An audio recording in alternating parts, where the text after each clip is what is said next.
inson voz kechaveradi, chunki bo'ldi bu tog'oyinga deydi. Mhm. Ayrim inson oxirigacha boradi, ayrim inson mablag' yetgancha boradi. Kimda ko'proq uchrayapti deb o'ylaysiz onkologik muammolar? Kelishida yoshlarimiz orasida juda ham ko'payyapti. Qaysi turdagi onkologik muammolar ko'p?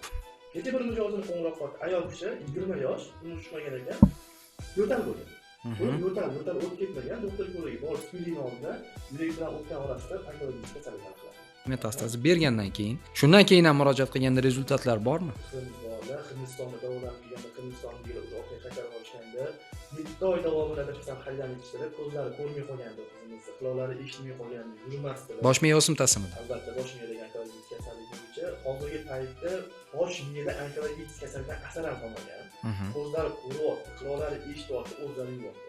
Endi 3-4 darajaga olib borib qo'yib, hech narsa ta'sir qilmagandan keyin qayta murojaat qiladiganlar bormi? O'shanda gaplashuvdik. 6 oy, 7 oy davomida boshqa suhbat olib, mahsulotlarni kuzatib, Telegram'ga a'zo bo'lib turib, olaman deb buyurtma bergan holatlarda ertasi kuni olaman deb qo'ygan holatlar. Pul berib turib, insonlarni natijalarini ko'rsatgansiz, topolgansiz degan holatlar bo'ldi. Kim aytolmaydi? Qaysi inson boshini operatsiya qildirib, tugini odatlashiga. Demak, qo'rqinchli mavzu Yusufbek, onkologiya o'zi nima, qanchalik ko'p uchrayapti bugun? Bilasizmi, onkologiya kasalligi bu o'zi qo'rqinchli narsa emas. Onkologiya bu insonni ichidagi ushalmagan orzusi desak ham bo'ladi, yoki chiqara olmaydigan dardi desak ham bo'ladi, yoki kechira olmaydigan narsasi desak ham bo'ladi. Endi hamma onkologik kasallikka har xil duch kelib qoladi. Onkologiya kasalligini eshitgan insonni orzusi tugaydi. Ertangi kuni tugaydi. Shu bilan inson o'ziga o'zi cheklov qo'yadi. Ya'ni men ertaga bormanmi, yo'qmanmi deb o'zi bu period, ya'ni onkologik kasallikni rivojlantirib yuborishni o'ziga o'zi sababchi bo'lib qoladi. Onkologik kasalligi deganda juda ham ko'pchilik inson bir yashirin kichkinagina xonaga kirib olib, bekinib o'tirib oladi deb bo'ldi deydi. Men rak kasallanib qolman deb turib, rak so'zini o'zidan qo'rqib ketadi.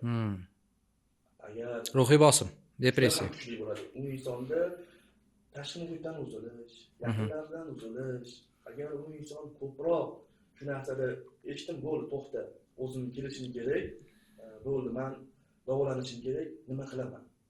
Tez-tez shu narsani qilishim kerak. Kimyo olaman, o'rib olaman, nima qilaman? Qaysi biridan boshlayman? degan narsa periodga tezroq kirish kerak. Lekin statistik ma'lumotlarga qaraganda onkologik kasalliklardan ko'ra avariyadan o'lish soni ko'proq ekanda. Ya'ni bu o'limlar soniga nisbatan onkologik kasalliklar yuqori reytingda emas. Lekin avariya bo'libdi degandan ko'ra rak bo'libdi degan qo'rqinch. Qo'rqinchliroq, ha.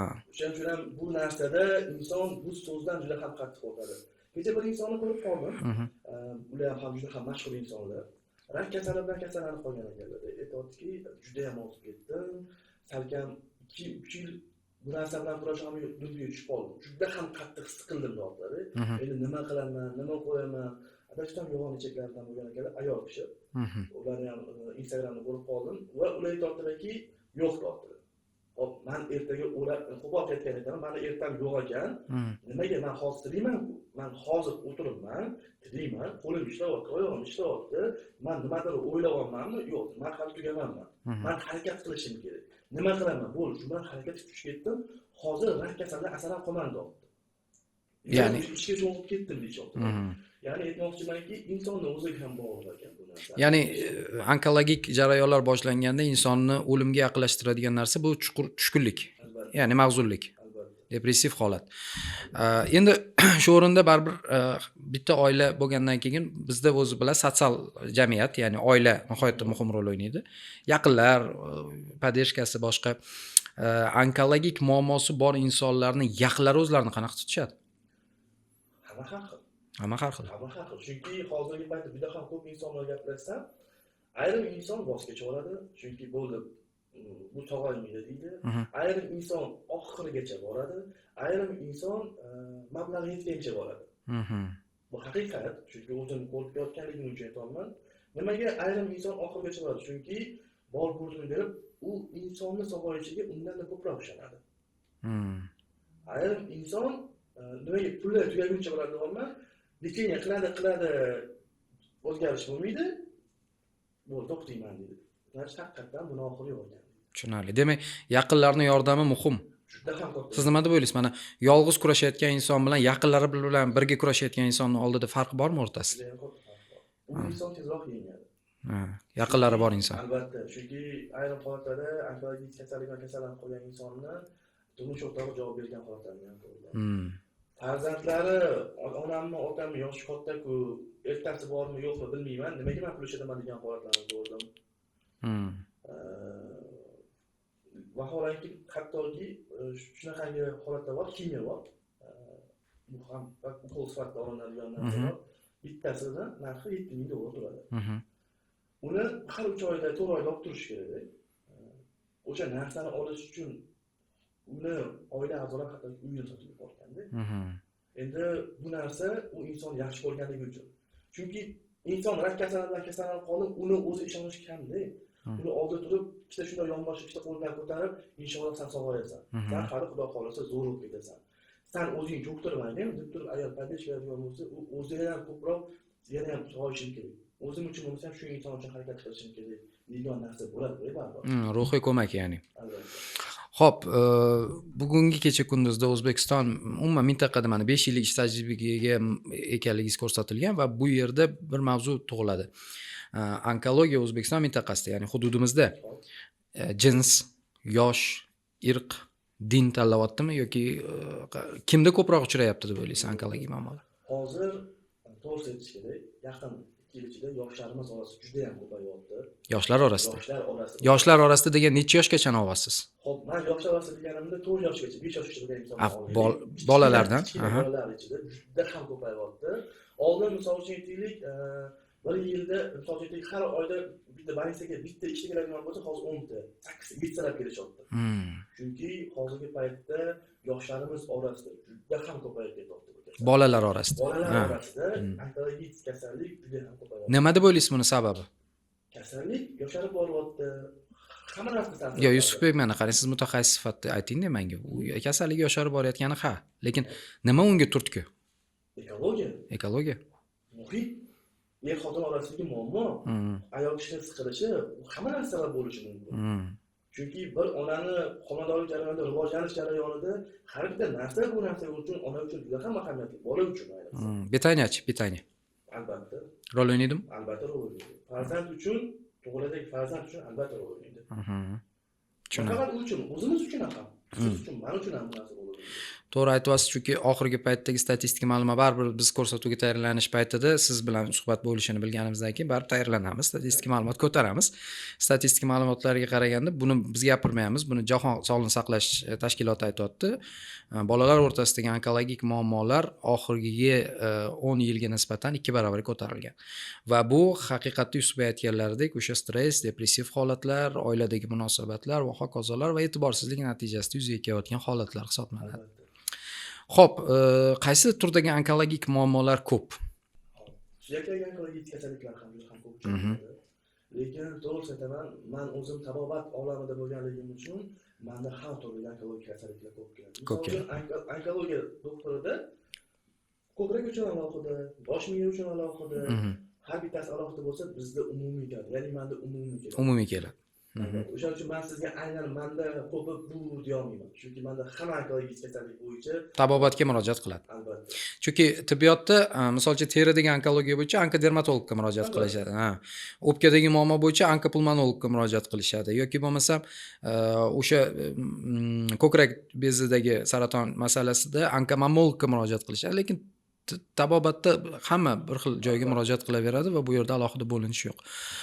Ayollar mavzusida, ayollardagi ko'krak bezi saratoni, kista miomalar, bachadon bo'yni saratoni va hokazolarni paydo bo'lishiga sabab yana o'sha siz aytganingizdek depressiya, oiladagi tashvishlar va hokazolarmi yoki biz ayollarimiz sog'lom turmush tarzini kechirishmayaptimi? Besh xil baravar emas, hamma har xil. Mana kecha yaqinda bir inson bilan suhbatlashdim. O'zlari vrach ekanlar, yo'g'on ichaklardan onkologik kasallik bo'lgan, aytadilarki, doktor ko'rikdan o'taman, erim urmaydi, so'kmaydi, oilam juda ham go'zal. Depressiya yo'q oilada. Lekin yo'g'on ichaklardan onkologik kasallik bo'lgan. Adenokarsinoma. Endi shuni bu hammada har xil periodda bo'ladi, lekin hozirgi paytda onkologik kasallik bilan kasallanayotgan ayollarimizga har bitta narsadan qaysi birida sabab bo'lishi mumkin, baribir siqilish albatta bo'ladi, beradi. Sekin misol uchun organizmga baribir ta'sir ko'rsatadi, oilaviy muhit ta'sir ko'rsatadi. Bor bunaqa holatlar juda ham ko'p. Kecha bir ayolga gaplashdim, 50 yoshli ayol oxirgi farzandini tuqqandan keyin doktor ko'rigiga ginekologga bormagan. Endi mana o'zingiz o'ylab ko'ring. Kichkina tug'ilgan farzandlarni o'zi salkam 20 yoshga hozir. Endi 20 yildan beri ginekologga bormagan ayol kishida o'sha ularda hozir bachilon bo'yidan kasallik aniqlangan. Endi aytadilarki, nimaga men bunaqa kasal bo'lib qoldim deyapti. Men aytaman, "Bojon, to'g'ri shuning iltimos, men bu nimaligini bilasizmi?" Yo'q deyapti. Ginekologga qachon bordim? Kichkina bolam tug'ilganidan keyin borganman, bo'ldi deyapti.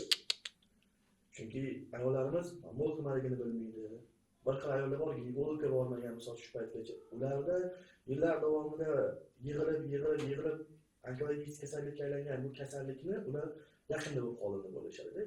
Chunki ko'p holatlarda onkologik kasallik 4-bosqichgacha misol uchun og'riq bermasligi ham mumkin. Oddiy hayotlik o'tkazaveradi. Lekin hojat kirganda, qon aralashishganda yoki qanaqadir og'riq bitida o'sha simptomlar kuchayib ketganda, undan keyin bilishyapti. Juda ham ko'pchilik kasallikni 4-bosqichda bilishyapti hozirgi paytda. Tushunarli. Ayollar dedi, erkaklarda-chi? Erkaklarimizda ham juda ham ko'pchilik hozir prostat bezaklarga kasallik juda ham ko'payib ketgan.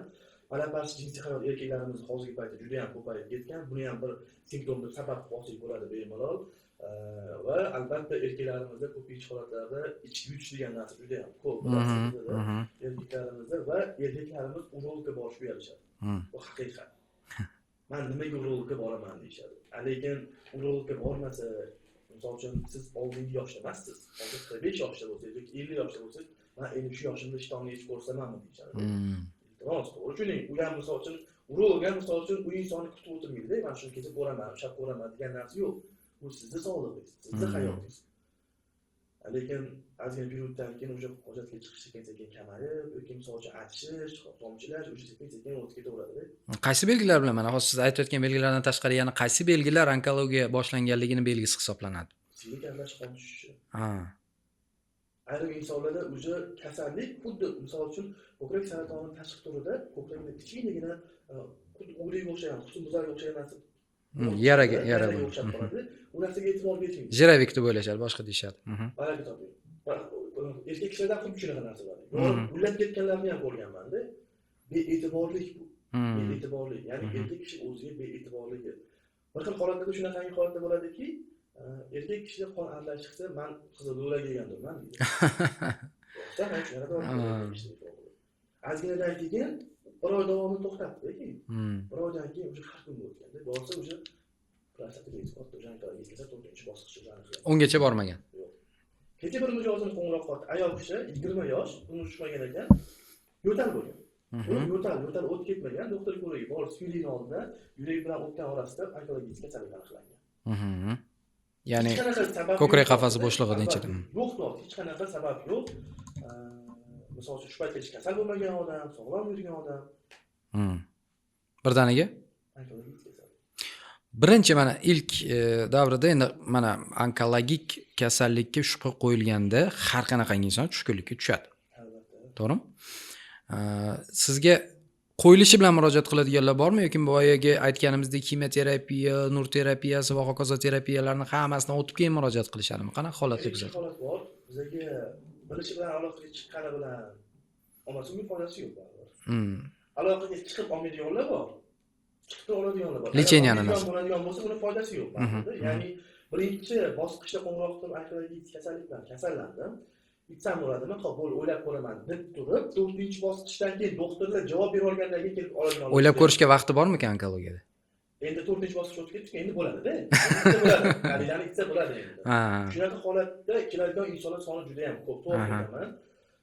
6 oy davomida kuzatib turib, o'sha o'tkazib olgandan keyin olib chiqadiganlar soni juda ham ko'p. Chunki ular o'ylashadiki, bu narsa o'stirib yuboradi. Bu narsa o'sha meni organizmimga побочный effekt beradi. Bu narsa meni ahvolimni yomon qilib qo'yadi. Degan etapda o'sha ularning miyasida shunaqa narsa bor. Endi mavzuga tayyorgarlik vaqtida Xalilaning sostavi haqida, tarkibi haqida mahsulot istaymiz. Hozir bunga qaytamiz Xalila mahsulotiga. Umuman tarkib haqida o'qib chiqamiz. Birorta bir vitamin borligini ko'rmadik-da. Ya'ni tarkibida hech qanaqa vitamin saqlamaydi va bu onkologiyani o'stirib yuborish mumkin emas. Endi mavzuga qaytamiz. Qarang, Yusufbek, mana siz aytyapsiz, 1-chi, 2-chi, 3-chi, 4-chi darajali onkologik muammolar, 4 ta darajasidan iborat og'riq 3-chi va 4-chi darajali onkoprotsesslar. 3-chi va 4-chi darajada bilamizki, metastaza, ya'ni bir hududdan ikkinchi hududga tarqalish holati. 1-chi, 2-chi darajada murojaat qilgan bemorlarda, demak, o'sha darajada keyingi etapga o'tmasdan turib oldini olish va orqaga qaytarish imkoniyati keng, kattaroq. 3-chi, 4-chi darajada metastaza berib bo'lgandan keyin, bir tana a'zosidan ikkinchi tana a'zosiga metastaza bergandan keyin ham, ya'ni shundan keyin ham murojaat qilganda rezultatlar bormi? Juda ham Ko'pmi? Allohga shukr. Hozirgi paytda onkologik kasallikning 4-bosqichdan ortga qaytgan insonlar ko'p. Hattoki kichkina o'sha qizimiz borlar, Hindistonda davolanib kelganda, Hindistondagilar o'sha ortga qaytarib olishganda, qayta ko'riga borib turishardi. 7 oy davomida adashmasam xaridani ichishdi, ko'zlari ko'rmay qolgandi qizimiz, quloqlari eshitmay qolgandi, yurmasdilar. Bosh miya o'simtasimidi? Albatta, bosh miyadagi onkologik kasallik bo'yicha hozirgi paytda bosh miyada onkologik kasallikdan asar ham qolmagan. Ko'zlari ko'ryapti, quloqlari eshityapti, o'zlari yuryapti. Avvalgi keyingi holatlar bo'yicha hamma ma'lumotlar sizda bor, a? Albatta. Men guruhingizni kuzatdim, u yerda joylab borilar ekanda, avval keyingi ma'lumot. Bo'lsa har doim qo'yiladi. Xo'p, endi hozir biz mahsulotga o'tib ketib qoldik-da, Yusufbek, bu yerda ozgina bir tortishuvli mavzular bor. Qarang, boya aytib o'tdim, bekorga so'zimni 4 xil terapiya haqida boshlamadim. 1-chi, 2-chi, 3-chi, 4-chi terapiyalar, kimyoterapiya, nur terapiyasi va hokazo terapiyalar va farmakologik dori vositalari yordamida, ya'ni traditsion meditsina yordamida. Bu yerda bilishim kerak bo'lgan bitta mavzu bor, ajratib olishimiz kerak bo'lgan mavzu. Ko'pincha tabiblar meditsinani rad qilishadi yoki bemorga usloviya qo'yishadi. Sen avval anuni to'xtatasan doktor bilan munosabatlarni, meni oldimga kelasan, faqat men davolayman degan savolni ultimatumni qo'yishadi bemorga. O'zi asli sizda haqqingiz yo'q bunaqa deyishga. Sizda ishlash tartibi qanaqa? Vrach qilayotgan lecheniya bilan parallel olib borasizmi yoki siz ham aytasizmi ularga to'xtating vrach tavsiyasini deb? Halilani iste'mol qilish davri boshlanganda kimyo olish mumkin emas. Nur terapiya olish mumkin emas. Operatsiya qilish mumkin emas degan narsani umuman ishlatmayman. Ishlatmaysiz yani? Yo'q, umuman kategoristik, chunki bu kasallikda boshqa suhbatda o'zingiz ham aytdingiz, vaqt degan narsa bor. Inson keng qamrovli lecheniya olish kerak. Bu narsada bemalol xohlagan preparatni nimadir iste'mol qilayotgan bo'lsalar, iste'mol qilishlari mumkin. Bu narsa boshqa mahsulotlar bilan reaksiyaga kirishmaydi. Ya'ni sizni usulingiz halila boshqa dori vositalar bilan reaksiyaga kirishmaydi va parallel qilish mumkin. Yo'q.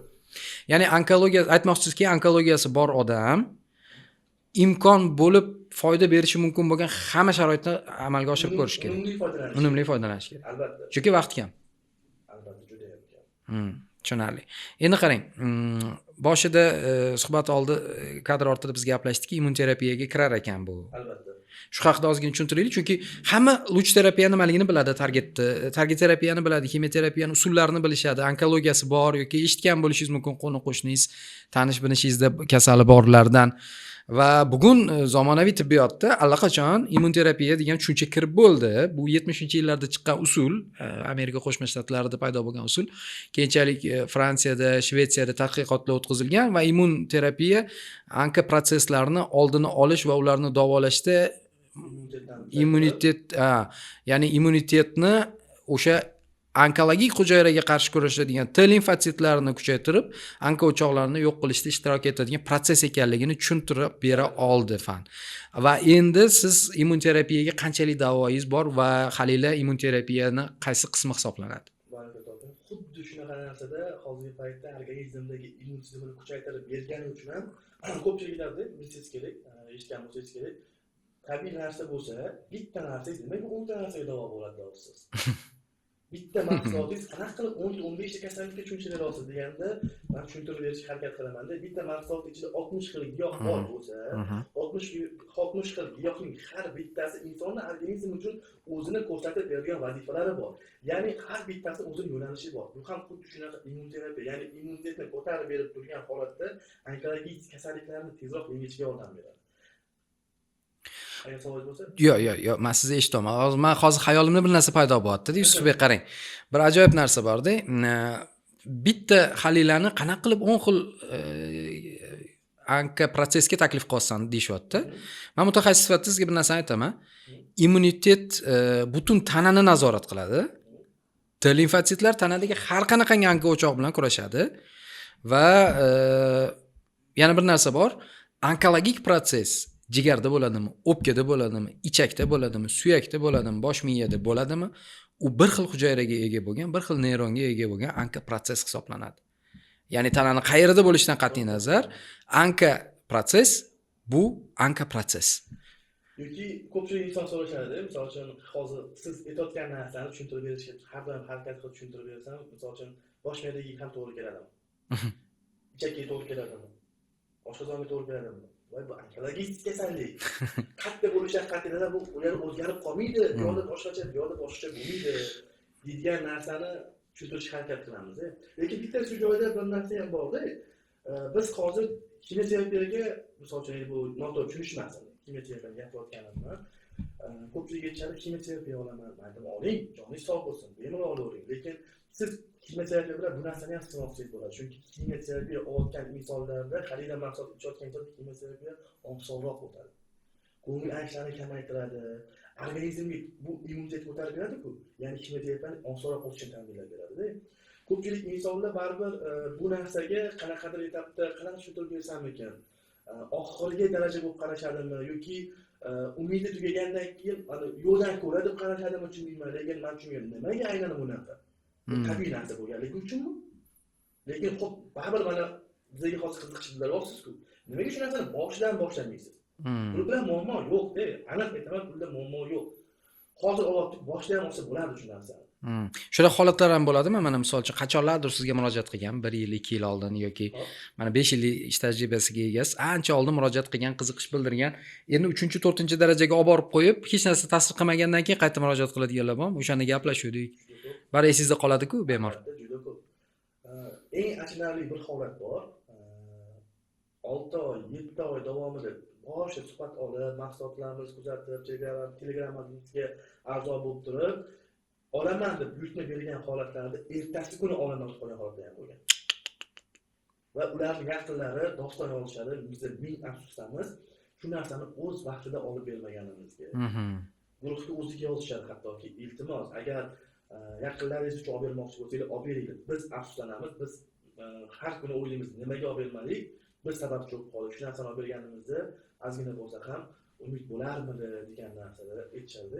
Men shu paytgacha xaridlarni 100% davolab beradi degan so'zni ishlatmaganman. Yo'q, men bir narsaga yana e'tibor berdim. Sizni suhbatlaringizni kuzatib, onkologiyani davolaydi demayapsiz-da, siz immunoterapiya ekanligini aytyapsiz. Ya'ni immunitetni o'sha T limfositlarini oziqlantiradi. T limfosit onkologiya bilan o'zi kurashadi. U yerda siz ishtirokingiz kerak bo'lmaydi. Zotan siz hech narsa qila olmaysiz u yerda. Demak, sizning mahsulotingiz onkologiyani to'g'ridan-to'g'ri o'zi bilan emas, onkologiya bilan kurashadigan T limfositlarni qo'llab-quvvatlash yo'li bilan onkologiyaga ta'sir o'tkazadi. Albatta. Shu tufayli ham men har doim aytaman, sizdagi bu narsani iste'mol qilayotganingizda sizni boshqa nimadirlarga cheklov qo'yishingiz shart emas. Siz bemalol bu narsani qo'shimcha tarzda boshqa narsalar iste'mol qilib ketaverasiz, vaqtdan yutasiz. Chunki siz vaqtdan yutishingiz kerak. Har doim har bitta insonga qo'ldan kelgancha tushuntirishga harakat qilamiz. Ixlosi qanchalik baland odamlarni sizga? Hop, 5 xil baravarmiz. Bu narsani boshlaydi. Negativlar ham bor. Siz o'zingiz nima bunaqa deyapsiz, rakka davosi yo'q. Rakka oxiri o'lim deydigan insonlar juda ham ko'p bunaqa holatda. Lekin men negativlar bilan kurashmayman. Guruhimizdagi insonlar bor, ularni o'zi kurashib, ularni o'zi yozib, bundan chiqarib boshlaydi. Qachon foyda ko'rganlar ya'ni. Foyda ko'rgan insonlarning o'ziga. Ayrim holatlarda shunaqa holatlar bo'ldiki, siz deydi pul uchun pul berib turib, insonlarning natijalarini ko'rsatgansiz, sotib olgansiz degan holatlar bo'ldi. Kim aytolmaydi? Qaysi inson boshini operatsiya qildirib, suyagini olib tashlaydi pul uchun? Qaysi inson ko'kragini kestirib tashlaydi pul uchun? Ya'ni rak kasali bo'ldi.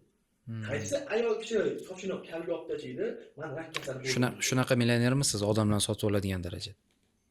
Shunaqa odamlarning fikri shunaqa.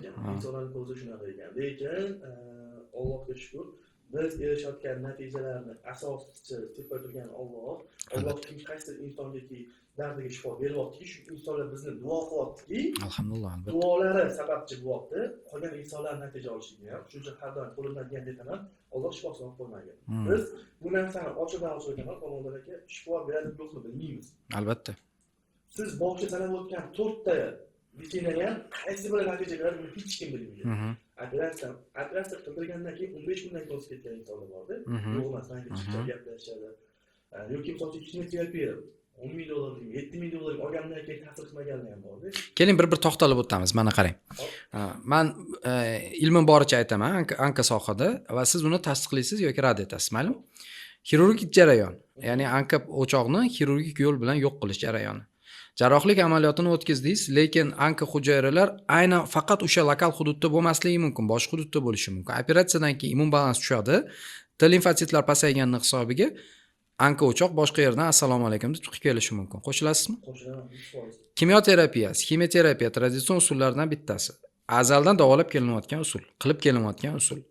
Meditsinada ishlatib kelinayotgan ximioterapiyani ikkilamchi zararlari haqida gapirishmaydi, chunki eng asosiysi o'sha anka o'choqni quritish kerak o'sha vaqtda. Undan keyingi holat, undan keyingi восстановление, retsidiv bermasligi haqida hech qanaqa kafolat bo'lmaydi. Ya'ni bemorlar odatda doktorlardan garantiya so'rashmaydi. To'g'rimi? Gapimga qo'shildingiz-a? Luch terapiyasi og'ir turdagi izlucheniya bilan sizni davolashga harakat qilishadi. Anka kletkalariga T limfosit qiladigan ish qilishadi, lekin bunda ham garantiya yo'q. Va immun terapiyasi haqida gapiramiz. Boyagi luch, ximiya va hokazo terapiyalarning eng qudratlisi bu immun terapiya. Ya'ni T limfositlar o'zimizni sog'lom immunitet hujayralari anka prosesga qarshi o'zi kurashadi. To'g'rimi? Demak, mana Yusuf Beyni o'zlari qo'shilib turibdilar. Men gapimni to'g'ri tushunasizlar degan umiddaman. Va tabib deganda mana sizni 5 yil ish tajribaga ega O'zbekiston Tabobat akademiyasi a'zosi sifatida tanishtirdim. Afsuski bizda tabib deganda hammani ko'z oldiga Iqbol tabib keladigan bo'lib qolgan. To'g'rimi? Iqbolni tabib deb bo'lmaydi, Iqbol akani, endi Iqbol aka deylik, biz otamiz tengi odam.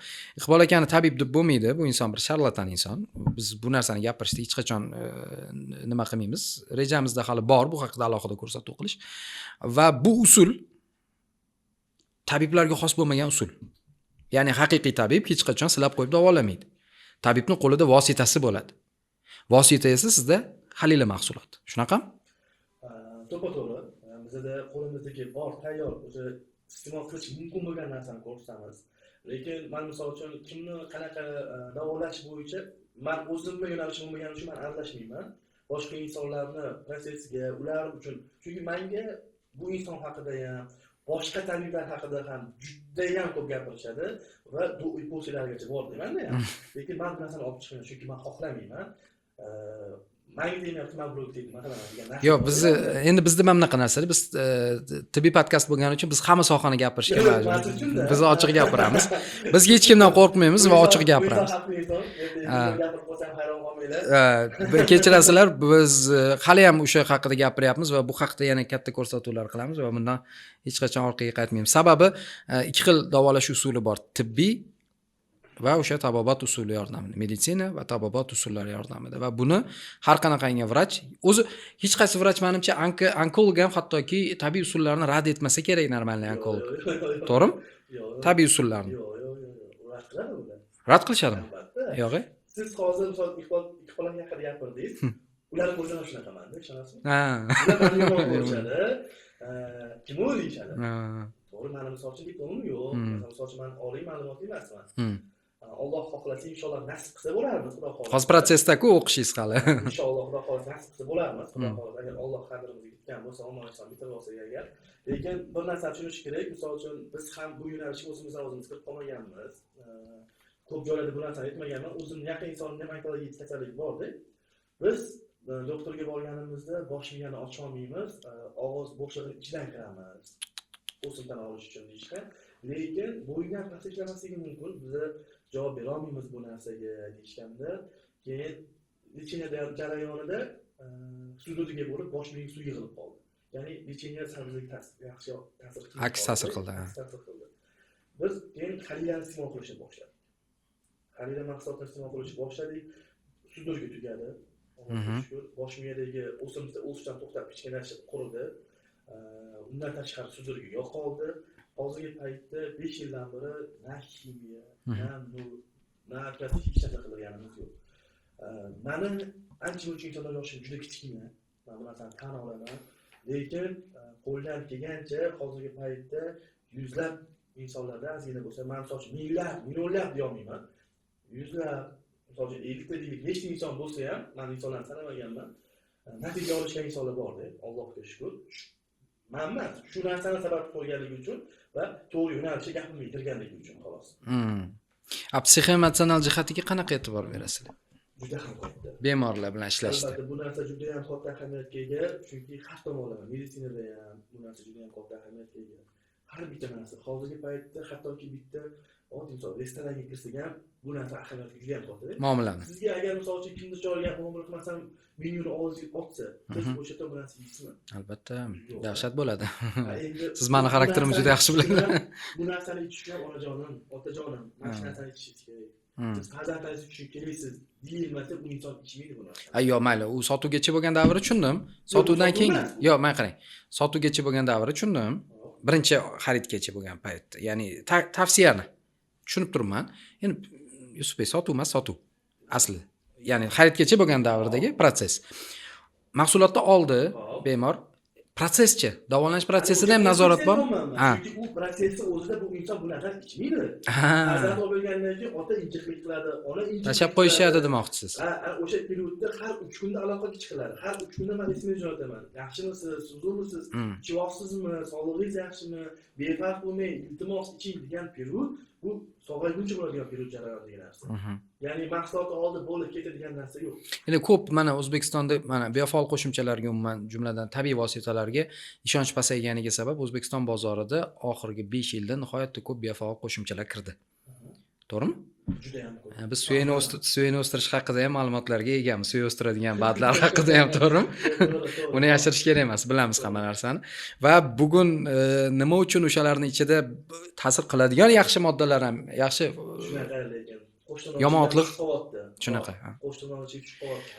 Chunki internetda varaqlasangiz, endi yana bir narsa trendga aylangan, nimagadir mana shularni sotadiganlar asosan reklamalarini muqaddas joylardan olib, arabcha kiyimlarni kiyib olib tashlaydi. Bizning o'zbegim sodda-ku.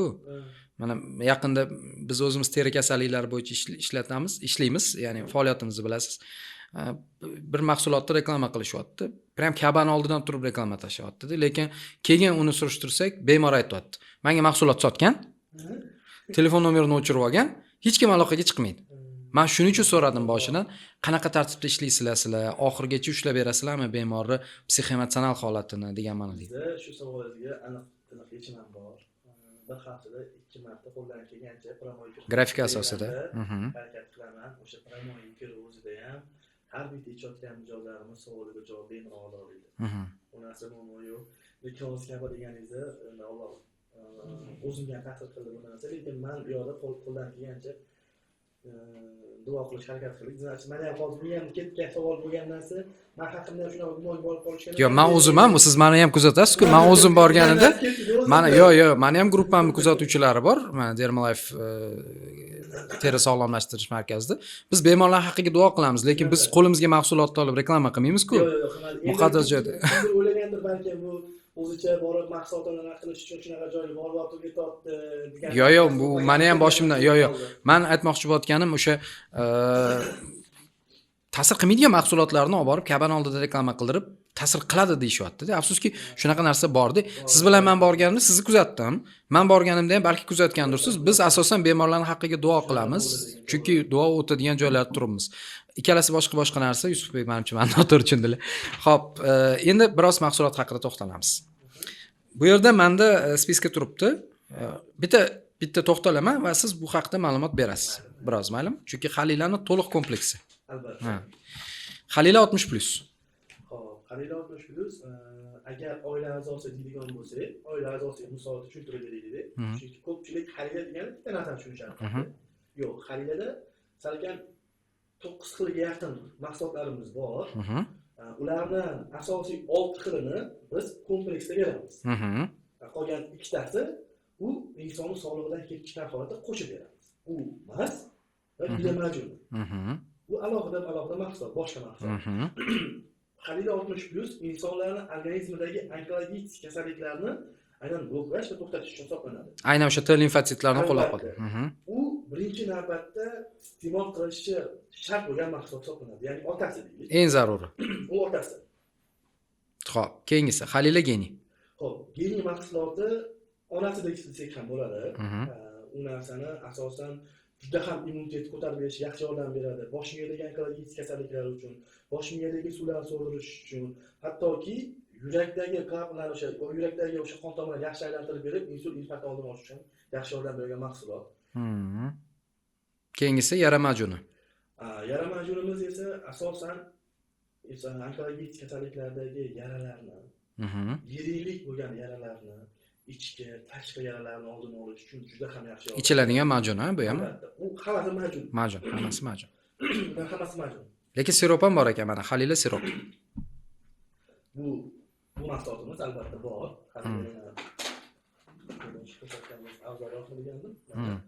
Bu sirop ko'rinishida bo'ladi. Bu albatta juda ham yaxshi mahsulotlarimizdan biri hisoblanadi. Halila siropimizni hozirgi paytda ko'krak saratonida ham, limfa tubidagi onkologik kasalliklarda ham va undan tashqari onkologik kasalliklarning barcha turlarida ham buni masalan bemalol sinov qilsa bo'ladi. Juda ham kuchli mahsulotlarimizdan biri. Vazifasi nimadan iborat? Buni vazifalari onkologik kasalliklarni yumshoq to'qimadan chiqarib yuborish juda ham yaxshi yordam beradi. Chunki bilasiz, onkologik kasalliklar asosan terida, yumshoq to'qimada, suyakda va qonda bo'ladi. Filtr qilish xususiyati haqida ham bor ekan-da bu yerda ma'lumot. Bor. Ko'p holatlarda biz eshitdik ma'lumotlarni, o'sha ayniqsa kimyoterapiyadan keyingi davrda Halila sirop nihoyatda yaxshi foyda berish haqida. Kimyoterapiyadan keyin tezroq o'ziga kelishga, suvlarni chiqarib yuborishga, suv yig'ilmaslikka ham terapiyani og'ir asoratlarini tanadan yuvib chiqarishga yordam beradi. Yaxshi yordam beradi. Pastaxoni, asalli asalli pasta. Asalli pasta emasmi? Pastaxoni deb yozib qo'yilgan ekan. Pastaxoni. Pastaxoni. Pasta. Halila siropi pastaxoni. Xo'p. Pastaxoni mahsulotimiz Asalli pasta deb qolaylik. Asalli pasta deylik.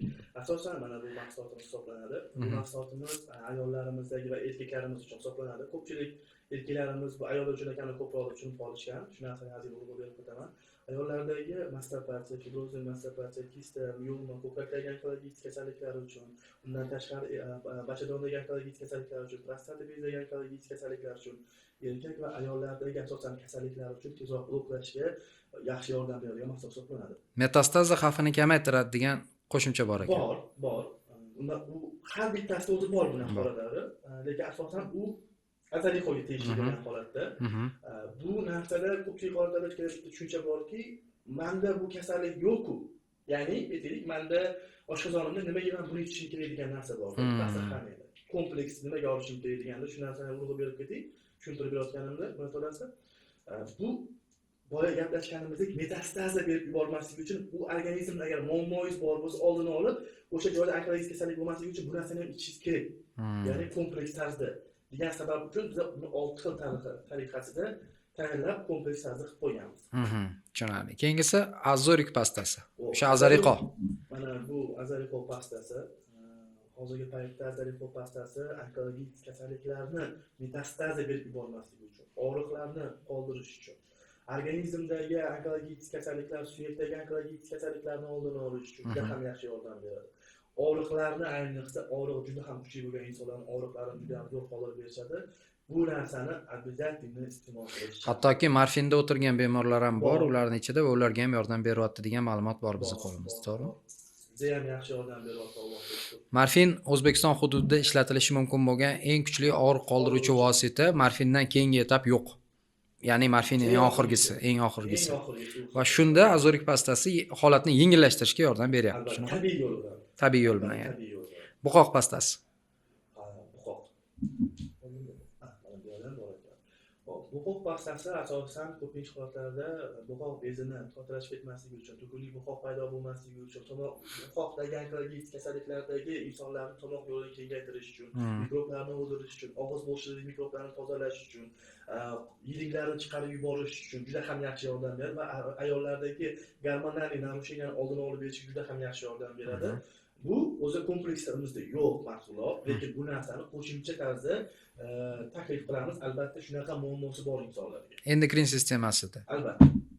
Gormonlar disfunksiyasida nihoyatda yaxshi rol o'ynar ekan va o'sha bizni mintaqadagi ayollarimizda afsuski uzlovoy zob degan narsa bor, ya'ni tugunli buqoq holati va bu holatda agar sostavini o'qib chiqsanglar, o'sha tib qonunlarida keltirilgan eng albatta zo'r giyohlari bor. Shu ayollarimiz bo'ladigan teri kasalliklari, terida misol uchun qurishlar, soch to'kilishlar, uyqusida misol uchun muammosi bor bo'lsa, qaysi kunlarda muammo bor bo'lsa, ayniqsa juda ham zo'r yordam beryapti. Tushunarli.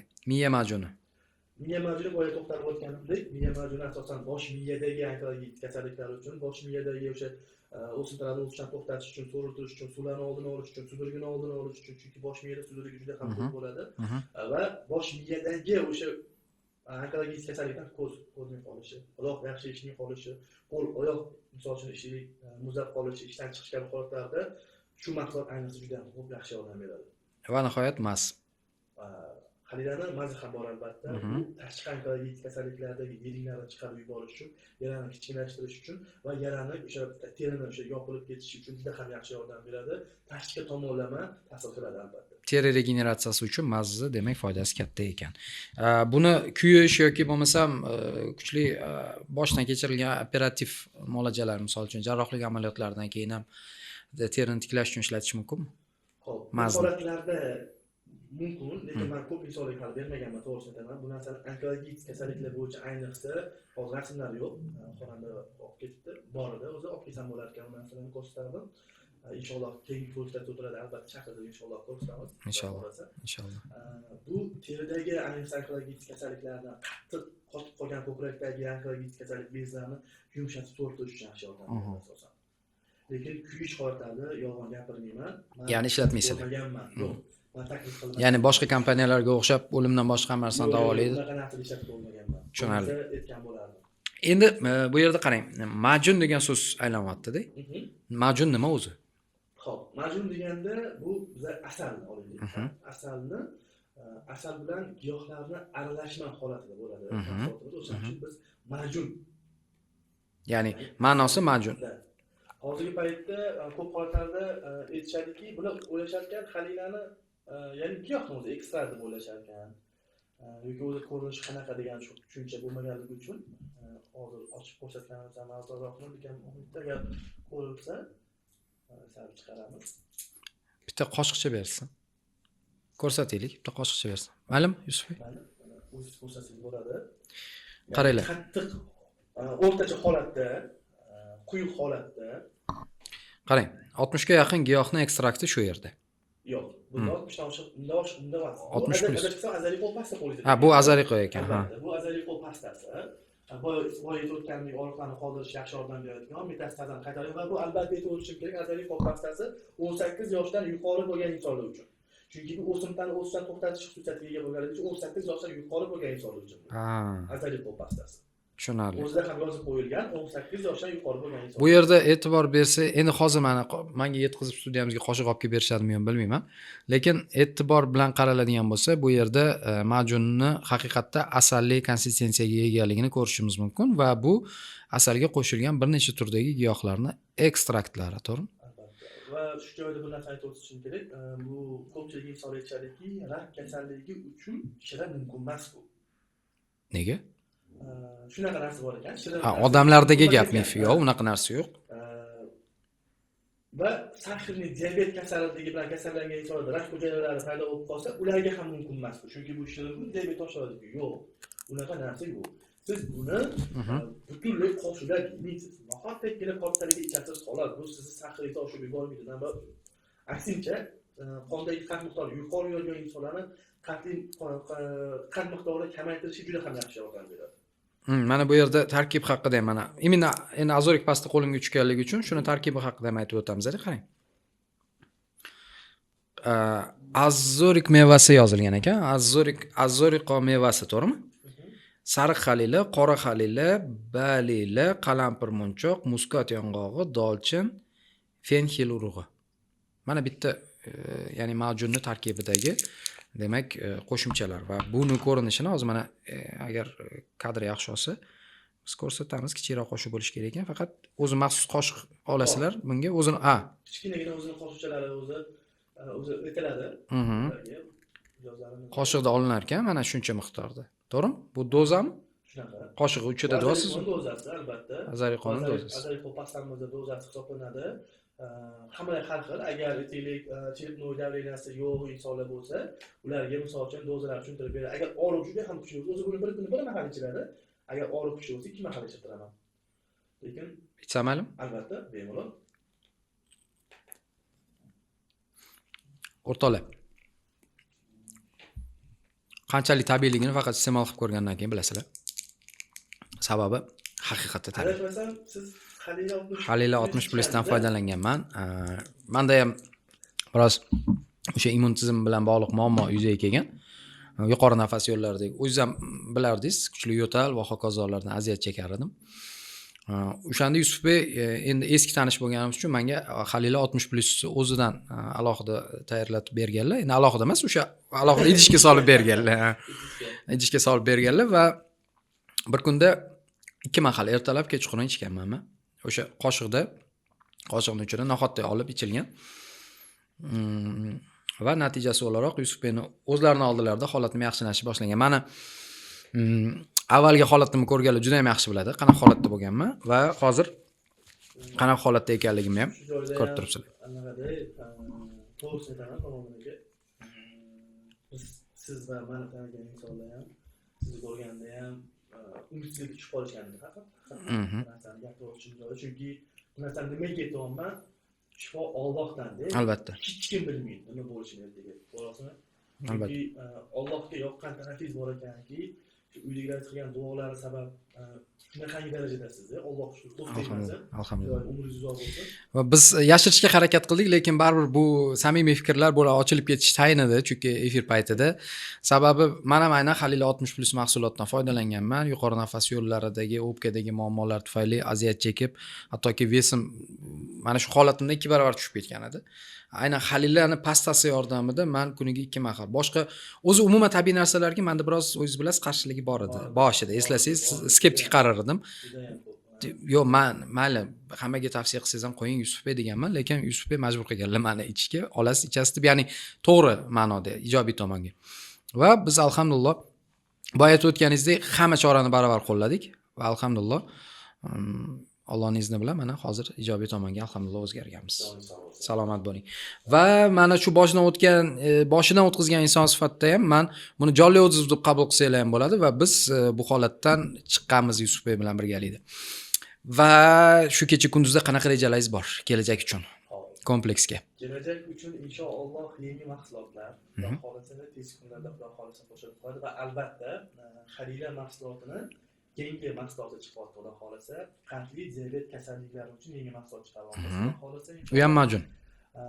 U majun ko'rinishida bo'lmaydi.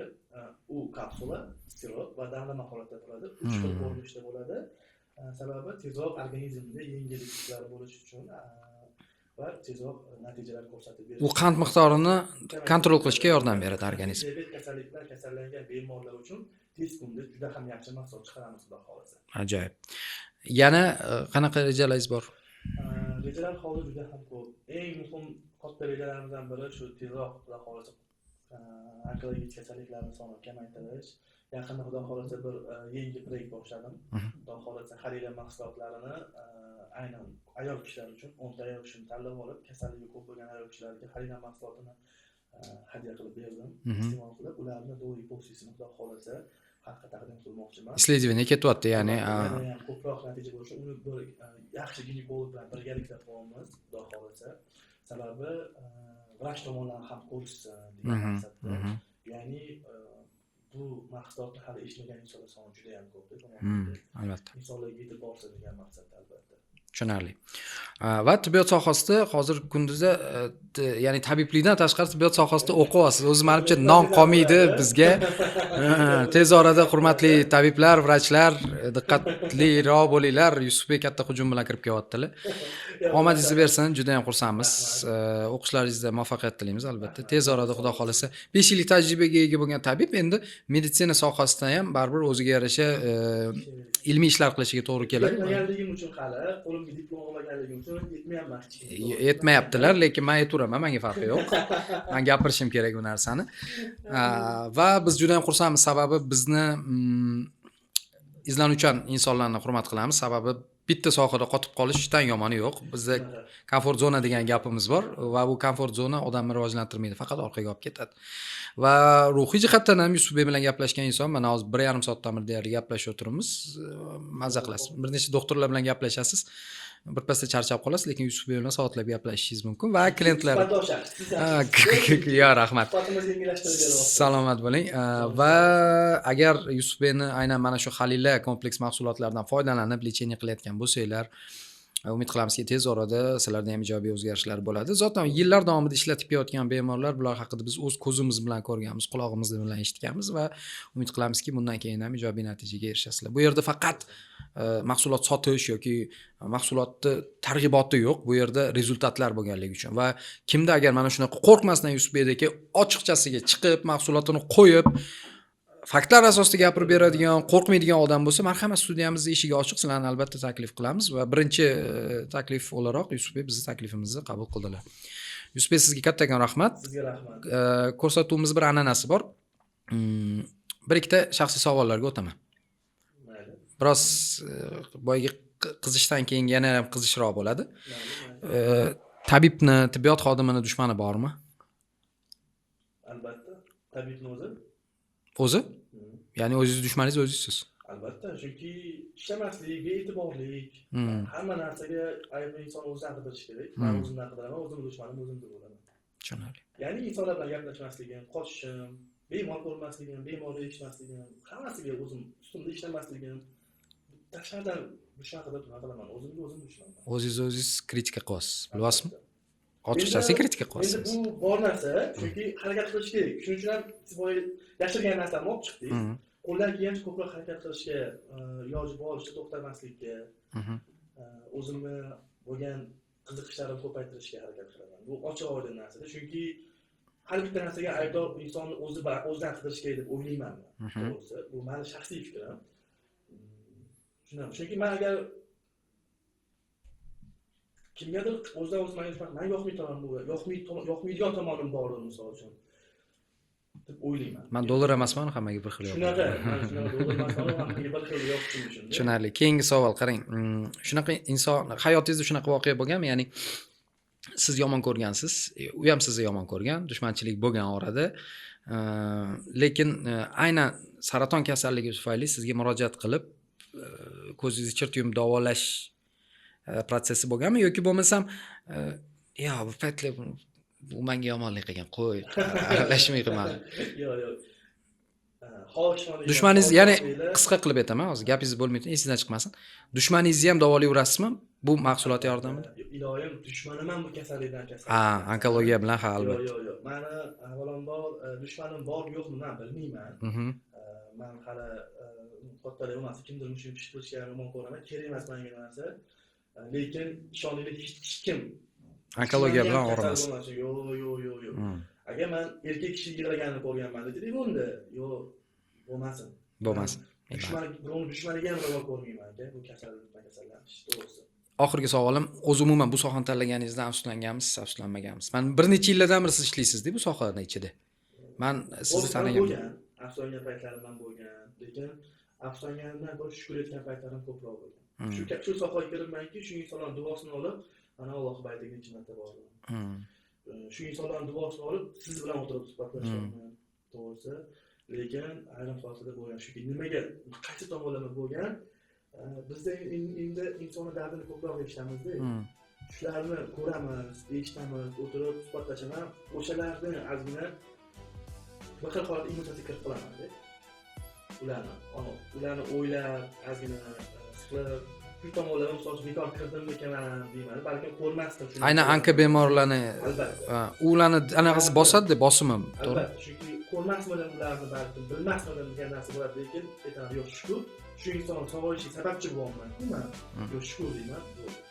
Tushunarli. Demak, afsuslanish holati bo'lgan, lekin orqaga qaytmaysiz. Tushunarli.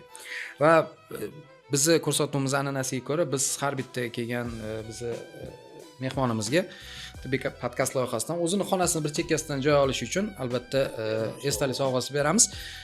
Sizni mo'jazxonangizdan bir chekkasidan joy oladi degan umiddamiz. Albatta kelinglar, sovg'a ham berishar ekan.